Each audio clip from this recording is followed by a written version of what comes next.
Welcome back to my channel. I'm Traven, and in today's video we're going to do a retrospective on all the Fairy Loot books I've read in my challenge so far.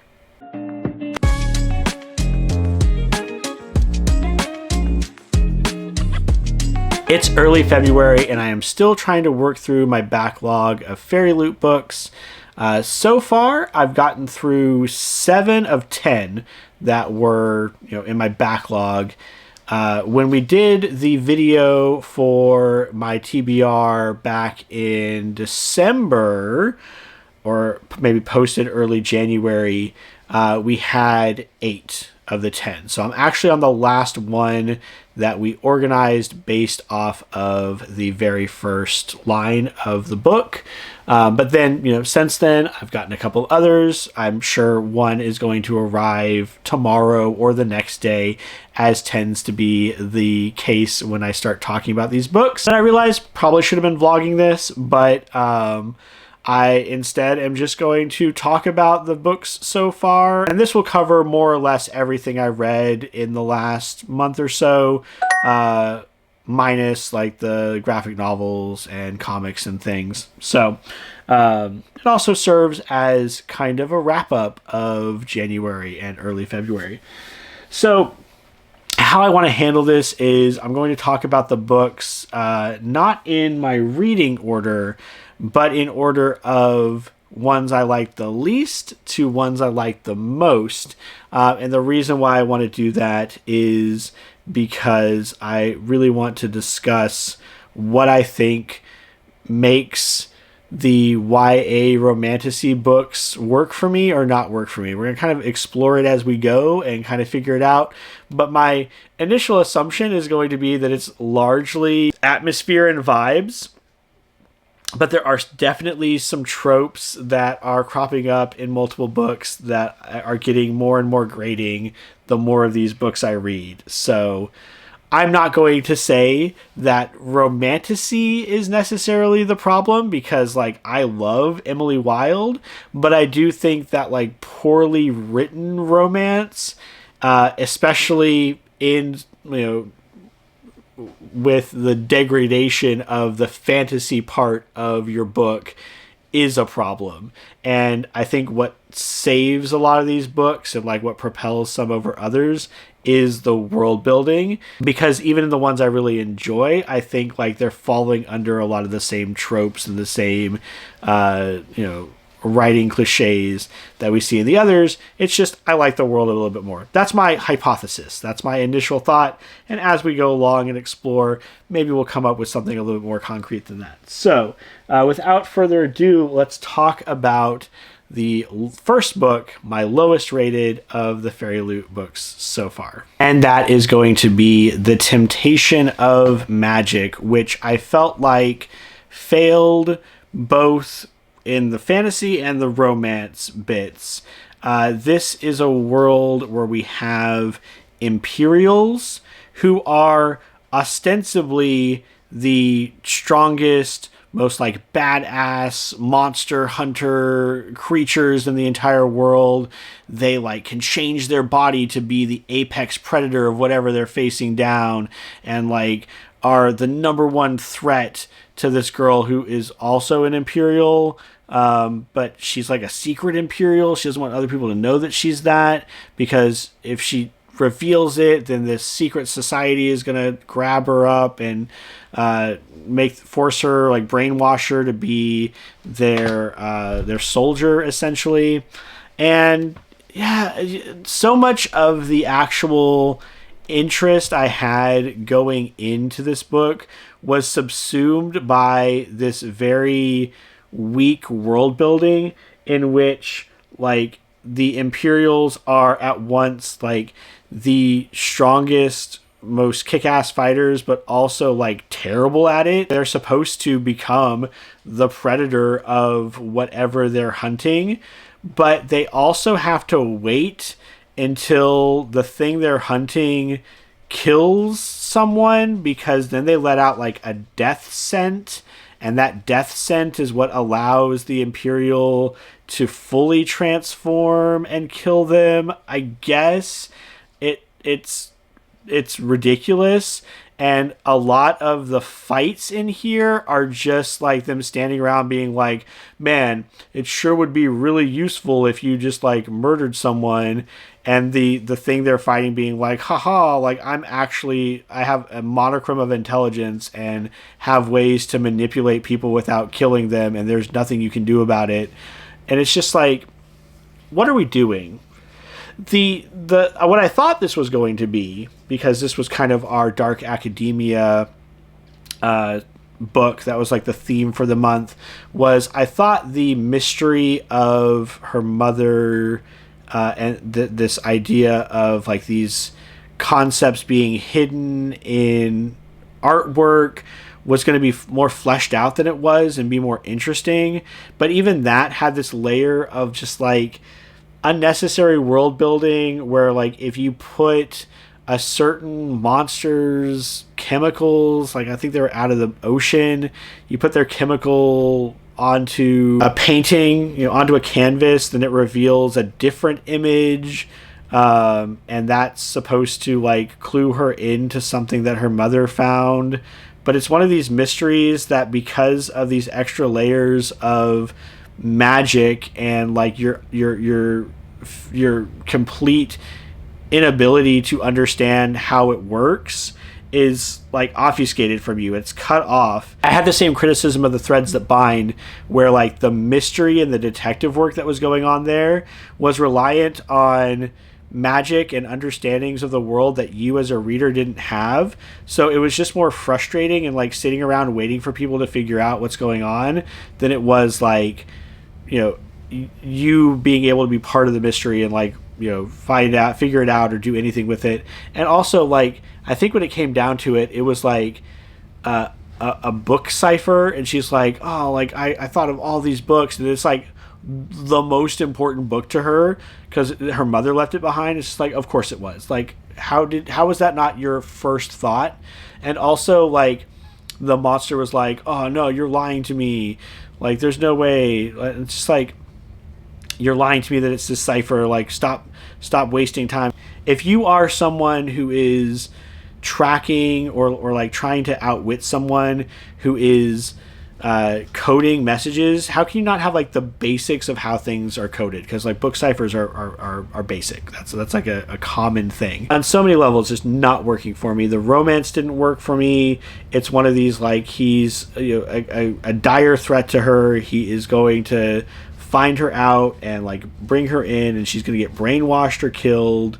But then like, she's just so beautiful, and she's so smart, and she's so, she shows him the truth, and he realizes that he's been wrong all these years.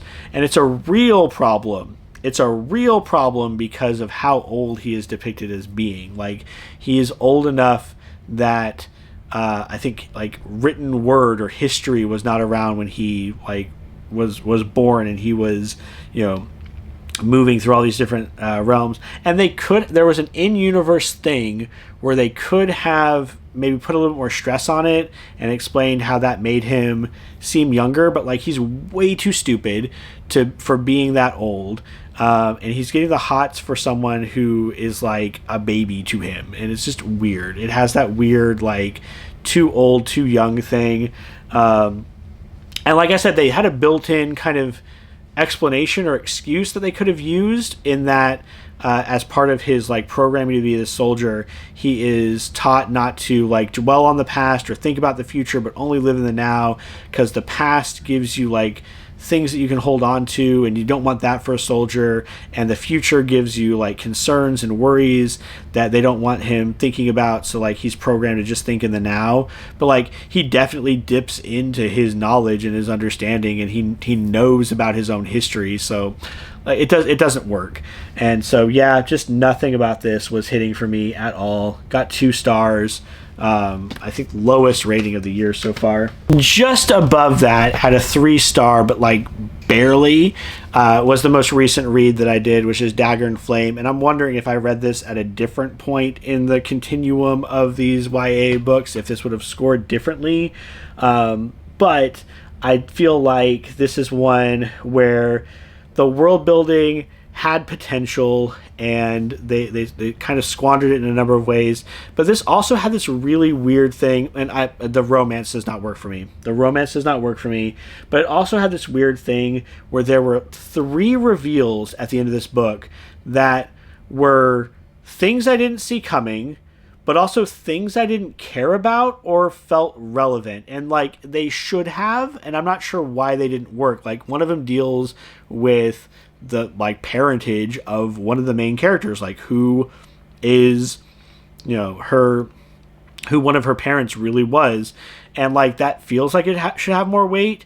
It also talks, like another one is another character's lineage and like his backstory. And then the third one was, you know, who is the real identity of this key character, this key figure in the book.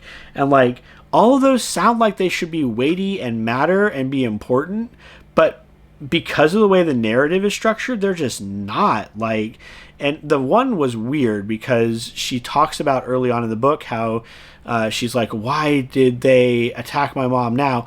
I don't feel like this is spoilers. It's like on the back of the book. She gets her farm gets burned down and her mother gets killed, and that's kind of what sets her on this path to go into the city and become associated with this order of thieves.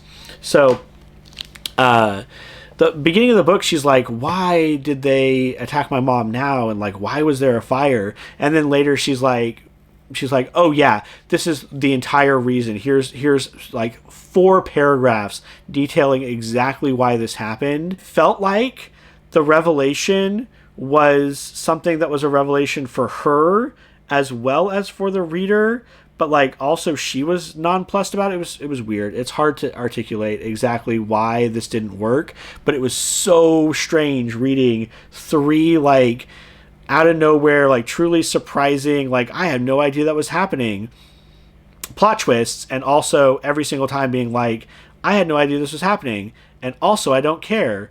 So that was weird.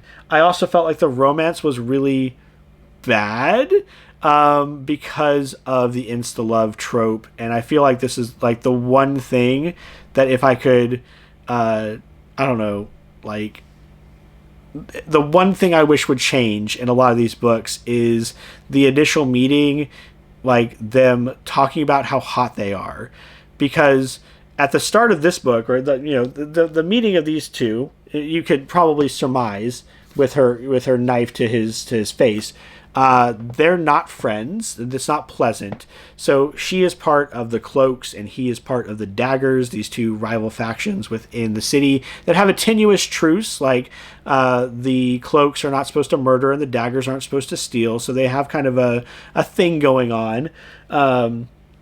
But like he's literally trying to kill her the first time that they meet, and she's like, oh, but he's hot though. And I'm like, stop. Now, after that, like, as the characters begin to interact more and they start, like, actually developing a relationship, then I don't mind the depiction, like, the descriptions of, being lost in his eyes or his beautiful wavy hair, all that stuff. Is not a problem once the relationship is established, but it's really weird when you're doing that in a scene where they're trying to kill each other. It's really off-putting. The other thing that I really didn't care about for this one, so the world building is actually kind of cool, where you have this like dark energy. I don't know how else to put it. Like they take these pills, they're able to like control shadows, but also it's like infecting their bodies and ultimately they're going to die from it. And like the development of other magics within the world. So two problems that come up from it though. One, with the world building, you have the Cloaks and Daggers, and the Cloaks seem like really chill and nice and like accommodating and pleasant to be around. So everyone that Seraphine interacts with just seems like a genuine friend and nice and like supportive and wanting to help her.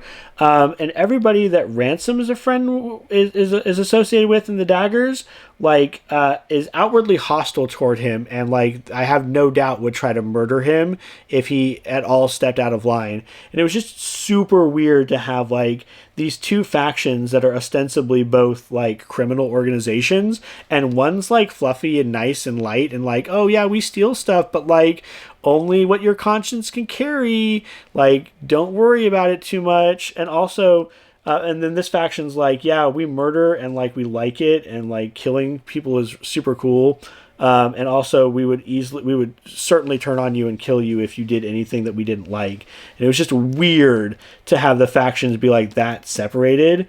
Also, like for a murder organization, the Daggers kill hardly anybody, and for a thieving organization, the Cloaks certainly don't steal a whole lot in here. But they do more stealing than they do murder, so like, kudos to them. But yeah, just nobody seemed like a friend to Ransom, and it was just so weird to be reading that and to have the other side of the story just be like, oh, tee, we're like having a great time being friendos with each other. We totally have your back. Oh, you want to do this totally insane thing that's going to completely change the entire paradigm of our city and our world? Yeah, let's go. And then like his friends are like, oh, like you refuse to murder this person because you have like the slightest bit of a conscience. You better watch your back, because like either I'm gonna kill her or I'm gonna kill you. And like, but also we're friends, I guess. It was weird. So that's my thoughts on Dagger and Flame. Sleep Like Death, which was kind of a retelling of Snow White. So you had ish kind of parallels between this story and the Snow White story. Also, you had this like Black Knight kind of character that was roving the land and like fulfilling wishes, but always with like a twist to them.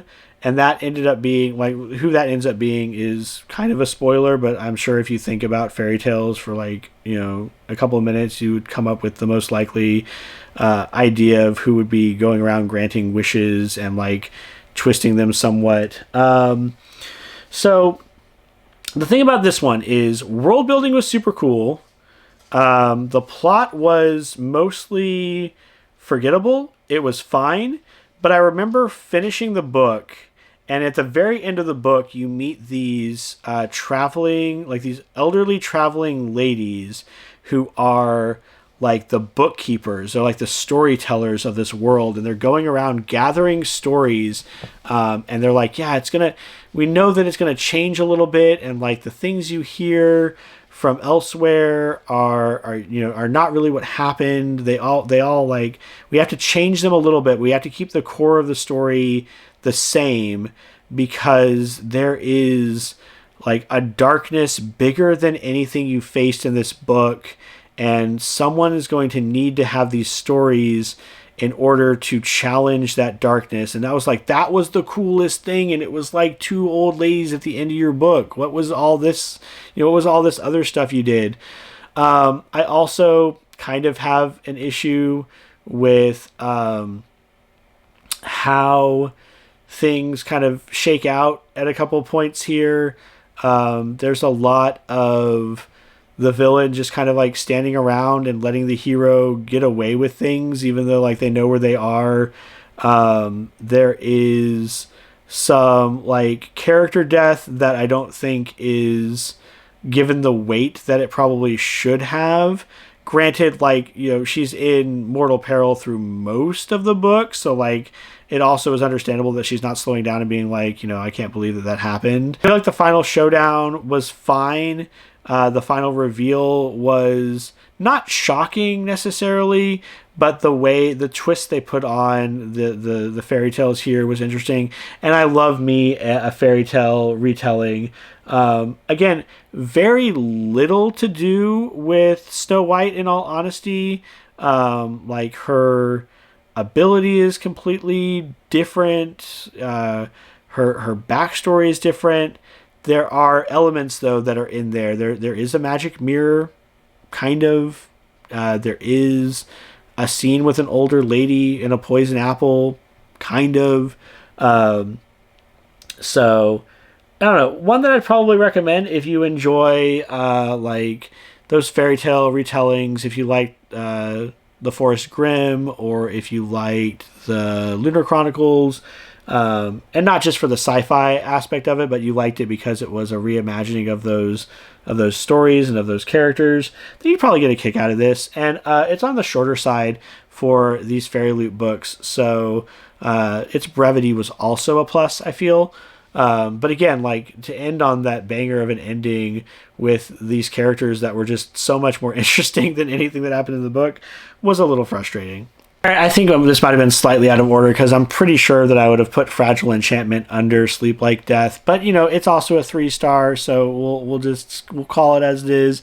Fragile Enchantment has an interesting magic system at the very least, where the main character, is able to weave spells into the clothes that she makes. So basically she can make you seem like more imposing, or make you practically invisible. Like, you're not invisible, but people don't notice you, like their attention glances off of you, and that was super cool. As with a lot of the romance elements in these books, the relationship developed between the two of these characters just did not work for me much at all. And it was one of these cases where it's like, okay, you've set up a character that you absolutely hate at the start, and you've set up this other character that's actually like really supportive and like nice to you, and like is reaching out and wanting to be your friend. How is this going to go wrong?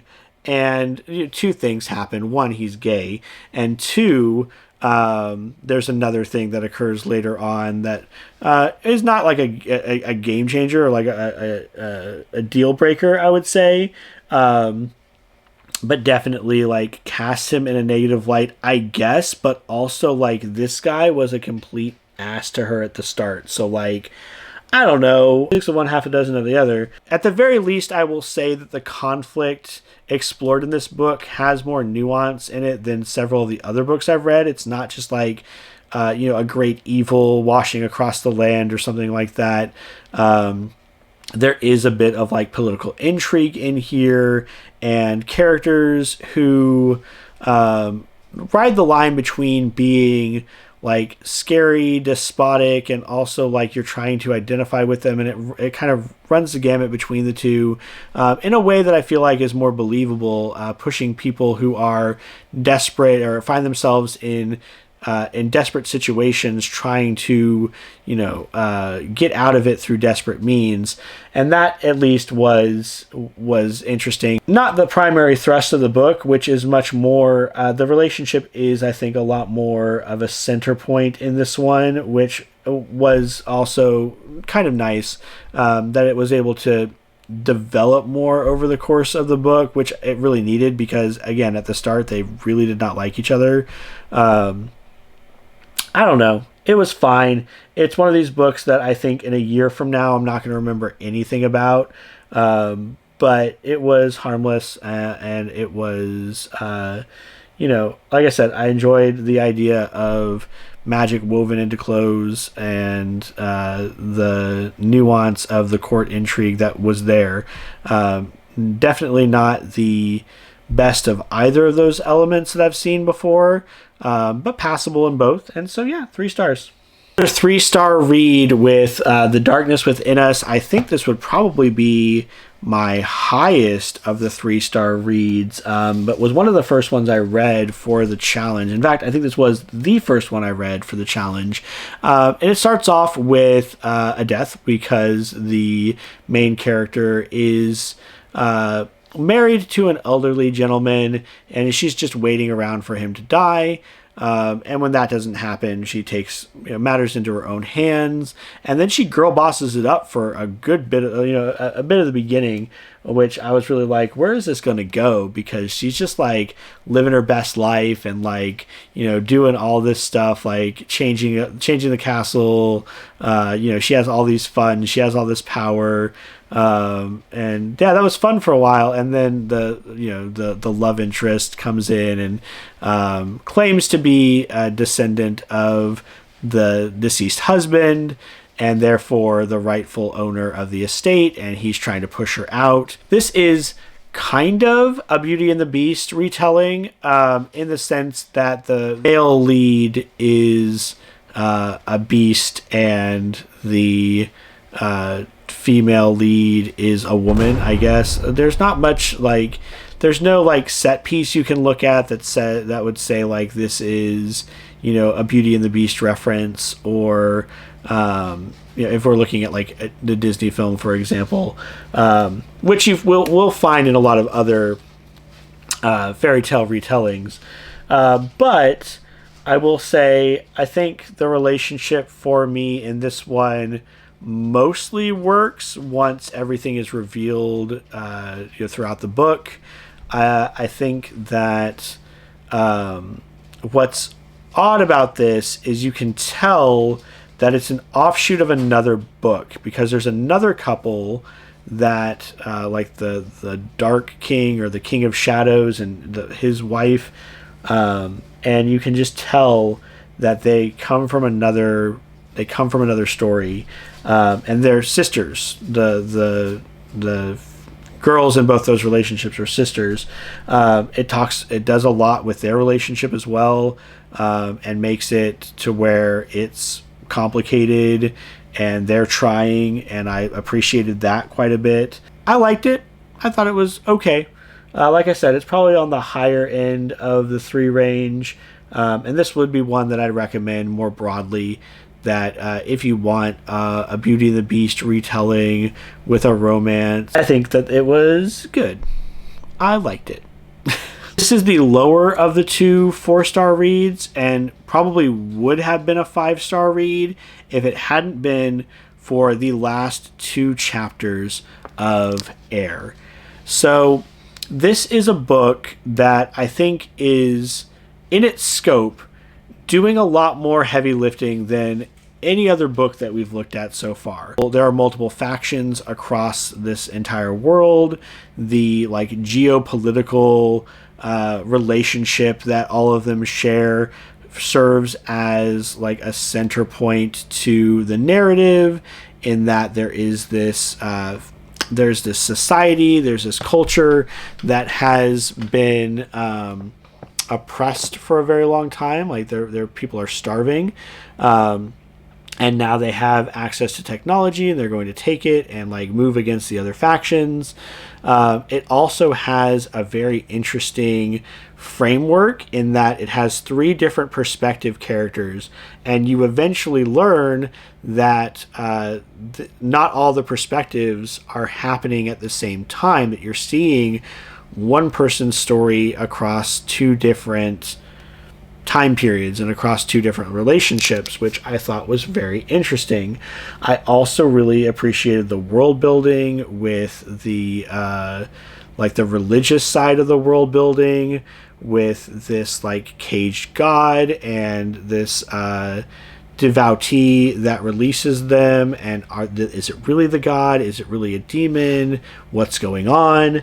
I really liked all that. A little bit slower moving because you're dealing with 3 perspective characters, and I did feel like this is one where all the perspective characters were important. It was necessary to have all 3 of those characters. Where it doesn't work is the very last 2 chapters. So one of my major gripes with with series in general is this need to always have stories be like a duology or a trilogy, or some sort of series, and the inability of authors to just tell a story and have a complete arc over the course of a book. And I thought this one was going to do it. I thought this was going to be the one, and it wasn't. It should have been a 5-star. It probably would have been a 5-star if it wasn't for the last 2 chapters of the book. So the second to last chapter undoes the main thrust of the book. The entire point of the quest that seems to have been resolved by the end, completely negated. Last chapter, very last chapter, undoes the rather surprising end to one of the characters, where I thought they were going to do something bold and interesting and unexpected, but no, we're just going to go back to the status quo. And the worst thing about it is, because of the way those last two chapters roll out, a sequel to this book feels like it's going to be the same book again. So I have no interest in reading a follow-up to this book, despite being on board for 95% of the ride. It was very disappointing and very confusing, to kind of come to terms with what those last two chapters meant for my feelings on the book, because up to that point I was on board. It was rocking and rolling. It was doing good. But no, the last two chapters just made this, just dropped it. And I didn't want to drop it so far just because of the last two chapters, but it was not good. It kind of turned me off of reading a follow-up. So, that was rough. It ended up as 4 stars. The other thing I wanted to say about this is another one where it's clearly an offshoot of another book, because there's this character at the end who's like, oh yeah, we need to talk about how I am this person that you've been alluded to, that you've been talking about with their this big reveal at the end. And it's because this is a sequel book to another series where those characters from the previous series are a little bit older in this one, and that might have also impacted my enjoyment of the book and definitely made that last bit feel more of a surprise, but also kind of a who cares at the end. Okay, you're this person. It's kind of intriguing, but also I because of those last two chapters, I just don't want to read a follow-up. It was a weird end to the book, and it kind of soured my enjoyment of the rest of what was a very solid book, a very solid read. Lastly, we need to talk about Darker by 4, which received my highest rating, 4 stars, but I completely understand that this is due to my own personal bias, because this feels like it has heavy inspiration from early 2000s, late 90s, early 2000s anime, with things like Sayuki and Bleach, and it's infusing some of these concepts into broader Chinese mythology, I believe, but the core premise seems very much like the beginning parts of Bleach, where they take it from there, because there is essentially a soul reaper, someone who is whose job is to ferry people into the afterlife. There is a girl who is set to be this kind of monster hunter of these zombies or whites, basically, where when someone dies, this dark energy goes into them, and if the soul reapers on the other side aren't able to take care of it quickly enough, then there's this other faction on the human side that battle them. And then she ends up doing something where she gives her energy to another person. And then, which is, again, the exact setup of Bleach is Rukia gives her energy to Ichigo, and then she can't get it back because she was just trying to give him a little bit to boost him up, but he ends up taking a whole bunch of it because he's got more spirit energy than she anticipated. A lot of that is true for this book as well. Now, where it goes from that premise is completely different. And I fully recognize that everything that I've been complaining about for these other books, the romance that's in here is not paced very well. It does have the benefit of the two characters who are kind of set as love interests are like longer term friends, like they've known each other for a while. So their relationship is a little bit less off-putting, and it does have the like sort of will they, won't they, are they friends or are they becoming in a relationship thing with the same girl and another one of the male leads. But that ends up being more of a rivalry at the end. And so I don't think that's going to go the direction that I anticipated it going. So we do have a little bit of a love triangle, possibly.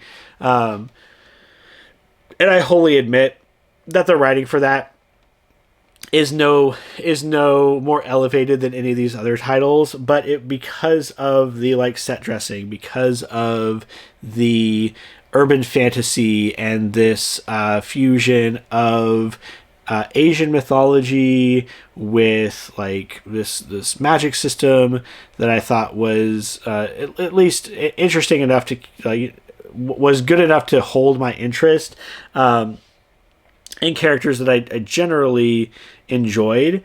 This one got boosted up a little bit for me. Still, like I said, still a lot of the same like issues with storytelling. It's a very it does feel like a very by the numbers adventure story. Is the coat of paint, the veneer that's slapped onto these stories, and how much they resonate with me. That is the biggest factor of if I'm going to enjoy the story or not. So because it gave me those nostalgic feels, because I do like the Asian influence in the storytelling and the world building, and because there was a bit of mystery in here that was not so seeped in the lore of the world to make it completely esoteric and alien to you, like you could try to figure out what happened to this this person that goes missing toward the beginning of the book and like what ended up happening. I think you have enough of a handle of the world to try to guess at where he wound up, and like how that turns out is maybe not, again, because you do have a foothold on it, is maybe not surprising. But I would read a sequel to this book. I do think it left off in a place that was different from the start.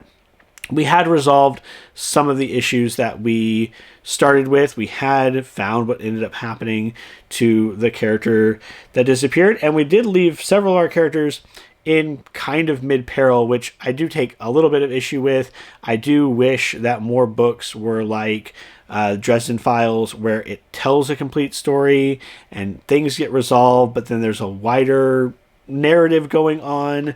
But for what it is, and for the kind of storytelling that I feel is typical of this realm we find ourselves in with YA, I do think this was one of the better of the books.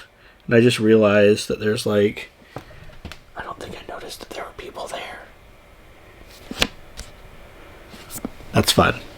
So yeah, I would recommend Darker by 4, especially if you are like an anime fan from 90s, early 2000s, you like Bleach, you like that kind of style in your books. I would say that is probably going to do a lot to carry this for you, as it did for me. So yeah, this was the one that I think I enjoyed the most of my reads so far.